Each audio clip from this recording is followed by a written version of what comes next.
Saludos camaradas, ¿qué tal va todo? Bueno, hoy os traigo un vídeo que la verdad que me apetecía mucho hacerlo, que como habéis visto en el título es la reseña de este libro de los fundamentos del leninismo de Joseph Stalin, un libro que a mí personalmente me estalló la cabeza, lo leí hace 2 años prácticamente, y a mí me cambió la visión que tenía. No estaba muy adentrado en el marxismo, tampoco en el marxismo-leninismo, y este libro la verdad que como para darnos la base para luego después poder asimilar mejor las ideas, para mí fue brutal y fue uno de los libros que marcó un antes y un después en mi manera de comprender, digamos, el mundo, la política y todo lo que nos rodea, ¿no?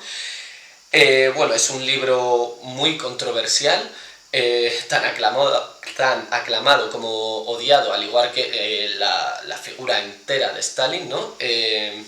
Y bueno, tiene prácticamente 104 hojas. Yo tengo aquí la edición que sacaron El Cierzo Rojo y Templando el Acero, que la verdad que es muy interesante. Y eso, son 104 hojas que se sacaron, son unas transcripciones de unas conferencias que dio Stalin en la Universidad de Sveldrov a las juventudes que se estaban formando ahí. Entonces, Stalin lo que hizo en este libro fue resumir todo el leninismo en 104 páginas. Es decir, aquí hay que tener cuidado porque él resumió, que no simplificó. Es decir, este libro no es para nada simple, aunque sea corto, resumido y esquemático, está muy cargado y prácticamente eso, las 104 páginas que tiene, ¿no? Comienza en el 105 y acaba en el 109. Eh, Hace un resumen de todas las ideas de Stalin, de Lenin, perdón, y habla de lo más importante.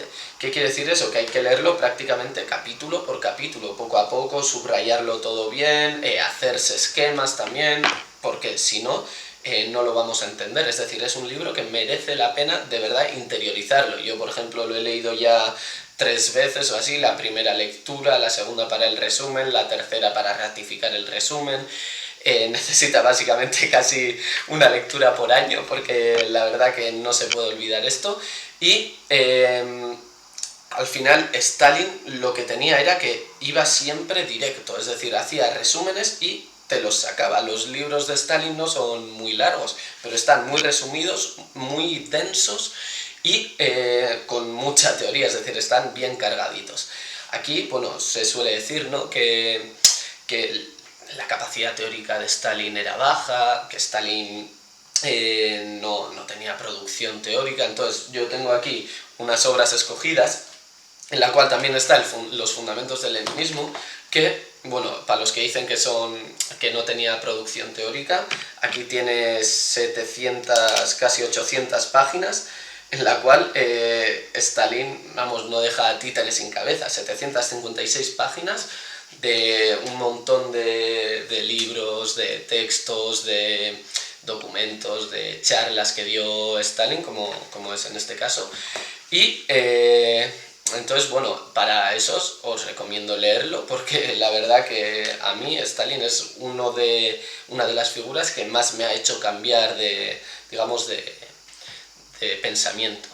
Así que, bueno, esto no es tampoco un vídeo en defensa de Stalin. Si queréis saber por qué hay que defender a Stalin, por qué no, qué hay que criticar, qué no, tenéis un montón de vídeos en Red Planeta acerca de esto, acerca de la reforma democrática, acerca de que reivindicar a Stalin no es ningún delito.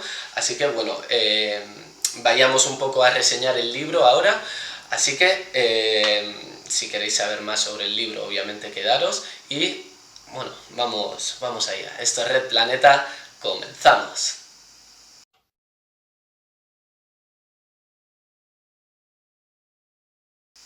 Bien, bueno, antes de entrar en materia con el libro, hablaremos un poco sobre el contexto, tanto de Stalin, el contexto mismo de él, de dónde vino, como del contexto de la URSS, dónde estaba y cómo estaba el año en el que se publicó este libro.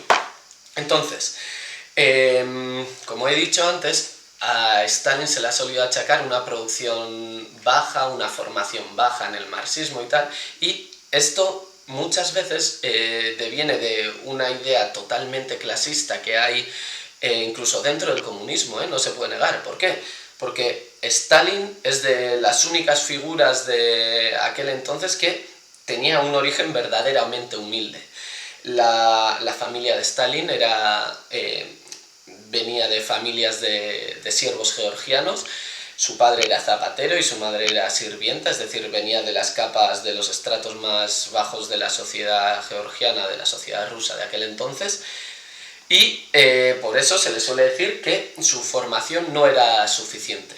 Pero bueno, hay que tener en cuenta que desde que empezó a leer sobre Marx, Stalin no paró, ni con Marx ni con Lenin. Es decir, Stalin tenía una formación, no solo en el marxismo, en general, formidable, envidiable y que no se puede negar. Por ejemplo, siempre pongo el ejemplo de que en 1913 Stalin escribió su primer documento, su primer libro sobre teoría marxista, digamos, en el cual trataba el marxismo y la cuestión nacional. Es decir, y si miramos por qué lo escribió, fue porque Lenin se lo pidió.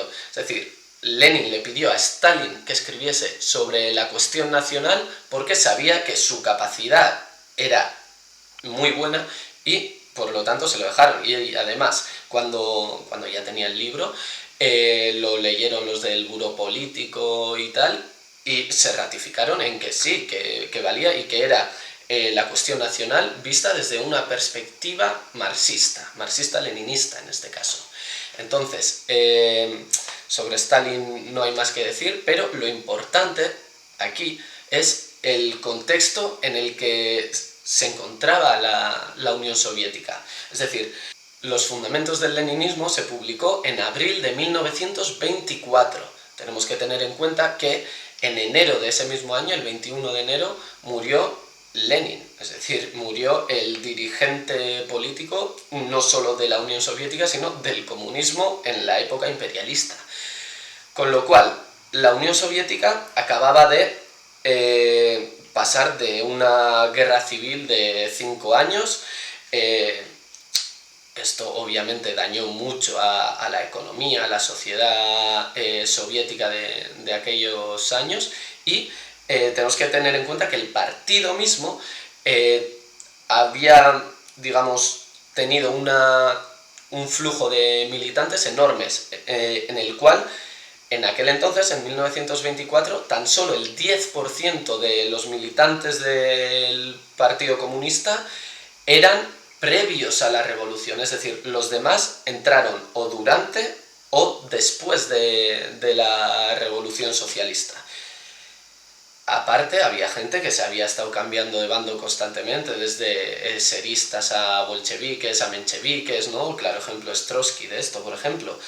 Y entonces se veía que entre los militantes podía haber cierta necesidad de saber los fundamentos del leninismo, ¿no? Y para esto Stalin se dirigió a la Universidad de Sveldrov, donde digamos, dio ciertas conferencias en las cuales luego se transcribieron y pasaron a ser este libro de los fundamentos del leninismo, para que estos nuevos militantes pudiesen tener las herramientas para poder interiorizar el marxismo-leninismo y el actuar del Partido Comunista de una manera sencilla y muy resumida, para que luego después pudiesen, digamos, adentrarse más en materia. Entonces, hay que tener muy claro que no se puede confundir este libro con el libro de Cuestiones del leninismo, que se escribió 2 años más tarde, que si queréis, obviamente, decídnoslo y haremos una reseña sobre este libro, que es básicamente una actualización de los fundamentos del leninismo, debido a ciertas críticas que tuvo, y que si queréis que os hagamos un resumen, pues decídnoslo y os lo haremos. Aunque este haya sido un resumen bastante pobre de cuestiones del leninismo. Entonces, bueno, creo que ya ha quedado bastante claro cuál era el contexto de la Unión Soviética, y ahora yo creo que es ya va siendo hora de entrar en materia. El libro consta de 10 capítulos. Bien, aquí os leeré cuáles son, que son, primero hace una introducción a la promoción leninista y luego habla sobre los orígenes del leninismo, el método leninista, la teoría leninista, la dictadura del proletariado, la cuestión campesina, la cuestión nacional, estrategia y táctica, el partido y el estilo en el trabajo. La verdad que es muy esquemático, es decir, él en su cabeza cogió las cuestiones más importantes que tenía el leninismo y las puso, y en base a ello fue escribiendo. Y vemos que, bueno, para un poco seguir el orden que nos da el libro, primero nos da la primera definición científica de lo que fue el marxismo-leninismo, ya desde el comienzo del libro. Es decir, el marxismo aplicado a la época imperialista. ¿Por qué? Porque Marx y Engels, no podemos olvidar, que vivieron en una época capitalista, pero premonopolista, es decir, donde, digamos, podía darse cierta competencia, los sindicatos, los partidos podían tener cierta maniobrabilidad, pero a Lenin le tocó vivir ya en una época imperialista, como él mismo decía, la fase superior del capitalismo, el imperialismo. Entonces, Stalin deja muy claro que es donde nos encontramos y que el leninismo, como el marxismo es una ciencia, lo único que hace es coger esta guía para la acción, como dice Engels, y contextualizarla, digamos, ponerla en la época imperialista, en la época de la revolución. ¿Por qué? Porque en el imperialismo ya es un capitalismo agonizante, donde ya más cerca que nunca está el paso a la revolución socialista. Habla sobre los orígenes del leninismo y sobre el método que debe tener, es decir, aquí tumba los dogmas que tenía la Segunda Internacional y habla de las exigencias que tiene el método leninista, como pueden ser, por ejemplo, la autocrítica, la formación revolucionaria y tal. Luego, cuando nos habla de la teoría, es muy importante que nos recalca la frase que decía Lenin, ¿no? Que sin teoría revolucionaria no puede haber práctica revolucionaria. Y por eso habla de la dictadura del proletariado, es decir, crea una teoría para después ponerla en práctica, y esto vimos que funcionó. ¿Por qué? Porque él dice que la dictadura del proletariado no es más que el comienzo de la revolución socialista. Es decir, tú, una vez que tu revolución socialista llegue al poder, ahí no se acaba la revolución. Esto no es más que el comienzo. ¿Por qué? Porque en la sociedad burguesa, obviamente la burguesía en el capitalismo tiene mucha fuerza, y con quitarla del poder no le quitamos la fuerza.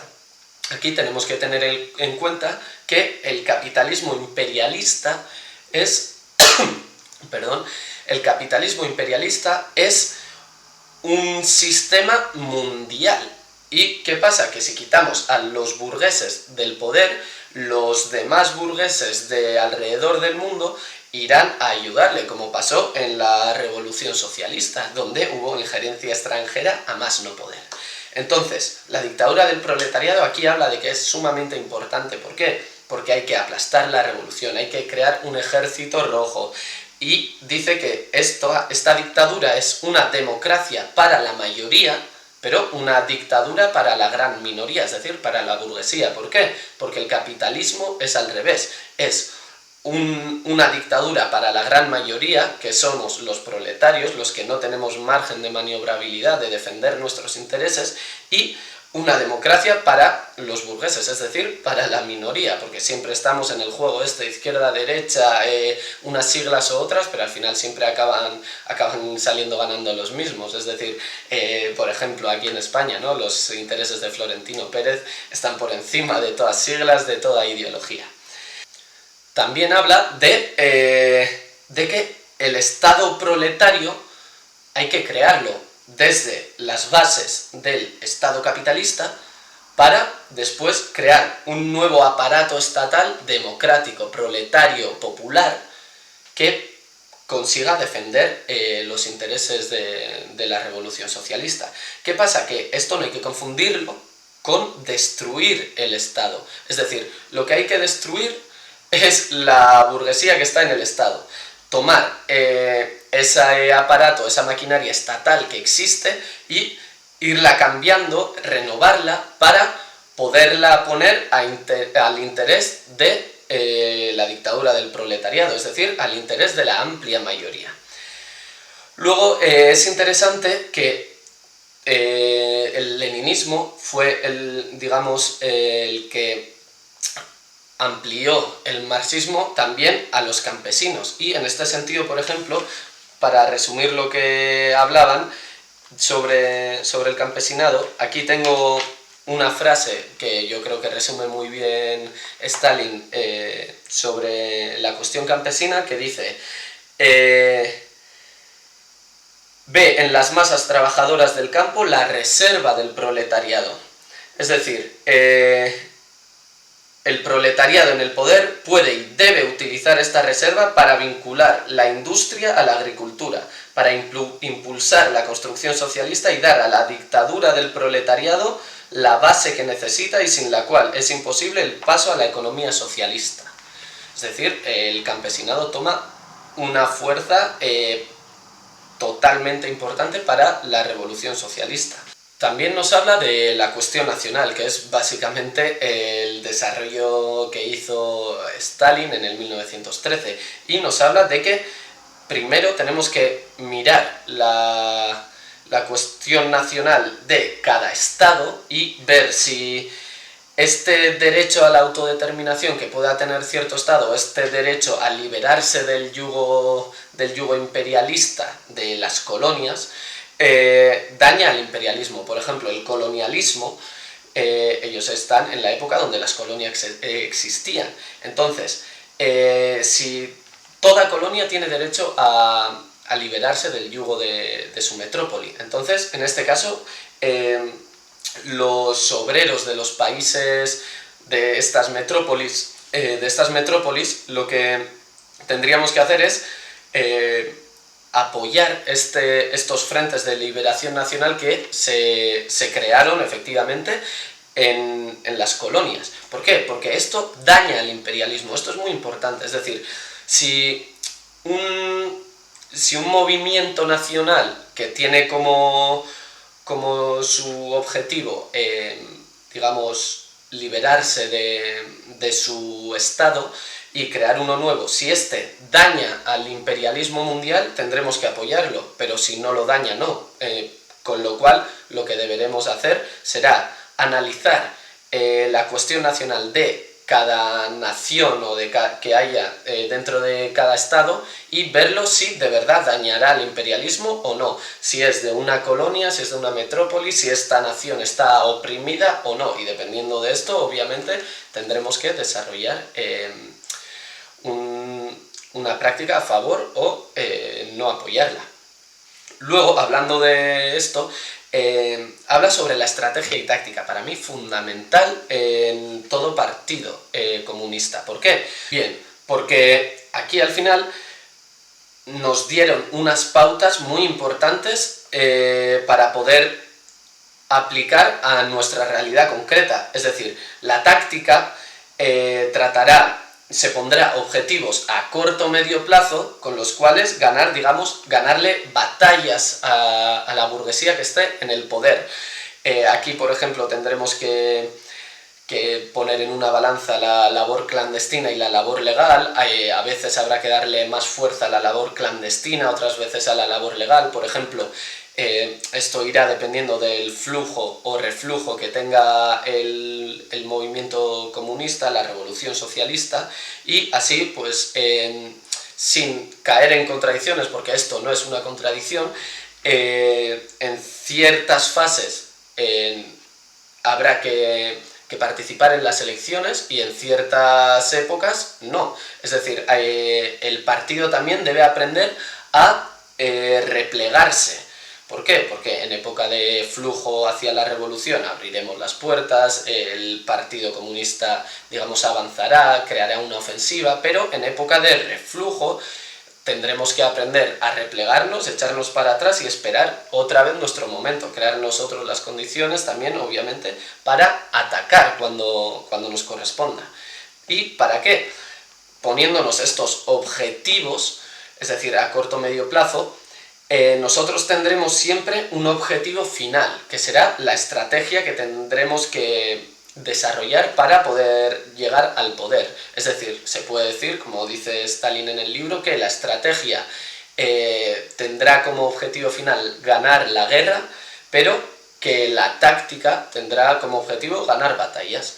Y en este caso, pues nos lo dice muy bien y es muy importante, y por ejemplo nos da las fases de la revolución que tuvo la revolución socialista de Rusia, y bueno, podemos verlas y podemos ver más o menos dónde nos encontramos nosotros, si en un flujo, en un reflujo, hay que replegar, hay que echar para adelante. Entonces es muy interesante. Luego el partido también, esto es muy importante, que si queréis podemos hacer un vídeo entero hablando sobre el partido leninista, es decir, el partido de nuevo tipo.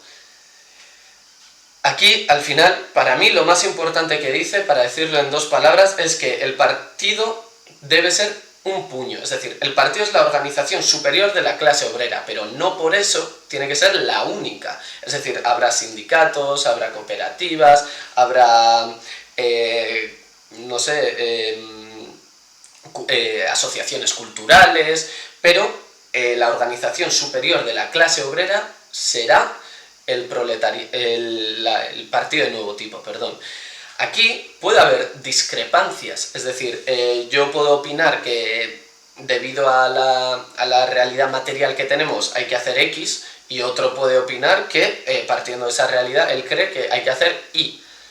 Pero ¿qué pasa? Que esto funcionará mediante centralismo democrático, y con lo cual, cuando ya se decida, la minoría que quedará subyugada a la mayoría, y habrá que hacer, estés de acuerdo o no, lo que se ha votado. Es decir, habrá discrepancias que no fracciones, que es muy importante y que es lo que ha llevado a muchas purgas. ¿Por qué? Porque aquí dice una frase muy importante, que es que el partido avanza depurando. ¿A quiénes? A estos elementos fraccionalistas que solo quieren debilitar el partido, directa o indirectamente. Y para finalizar, para mí es, digamos, una idea muy importante, que es el estilo que debemos tener los leninistas en el trabajo. ¿Por qué? Aquí pone que tenemos que tener el ímpetu revolucionario ruso, pero el sentido práctico norteamericano. ¿Por qué? Porque lo que hará el ímpetu revolucionario será querer cambiar el pasado, querer renovar constantemente, ¿no? Ya lo decía Fidel Castro, que revolución es cambiar todo lo que debe ser cambiado.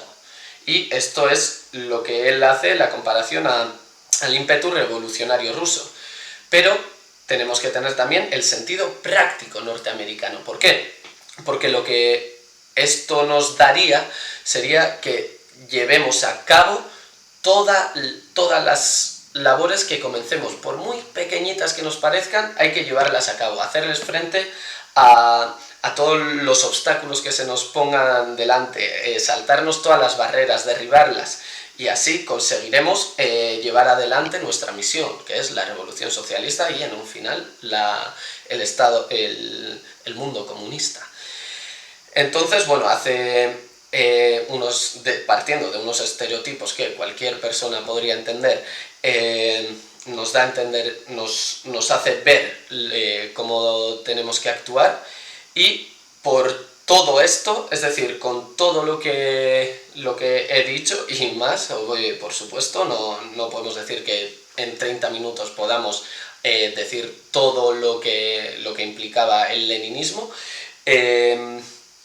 Nos hace un resumen perfecto y en el cual yo no cambiaría ni un punto, ni una coma, ni nada. Entonces, bueno, esto ha sido el vídeo de hoy. Espero que os haya gustado y que os haya animado a leer el libro, por supuesto, y si hace mucho que lo habéis leído, obviamente que lo releáis, porque esto debería ser algo primordial y que tendríamos que hacer. Y bueno, si tenéis alguna recomendación, obviamente ponednos. Si queréis algún vídeo concreto que hayamos hablado hoy y os han quedado ganas de saber más, hacednoslo saber y nosotros nos pondremos manos a la obra. Obviamente seguidnos en todas las redes sociales, tenemos Instagram, Facebook, Twitter, acabamos de sacar nuevos documentos, los primeros dos sobre qué eran los gulags y lo que es el movimiento juvenil. Tenemos el canal de Gumroad, por donde podréis descargarlos, y os recomiendo que entréis en el enlace que tenéis, por ejemplo, en Instagram, donde os pone todas las posibilidades que tenéis con Red Planeta. Y por supuesto, si nos queréis hacer alguna donación, tenéis nuestro PayPal, que bueno, la recibimos con las manos abiertas, porque al final esto lo hacemos nosotros por amor al arte, así que si podemos ganar algo, la verdad que lo agradeceríamos. Y pues nada, pues esto ha sido todo, ha sido un placer y nos vemos en el siguiente vídeo. Saludos, camaradas.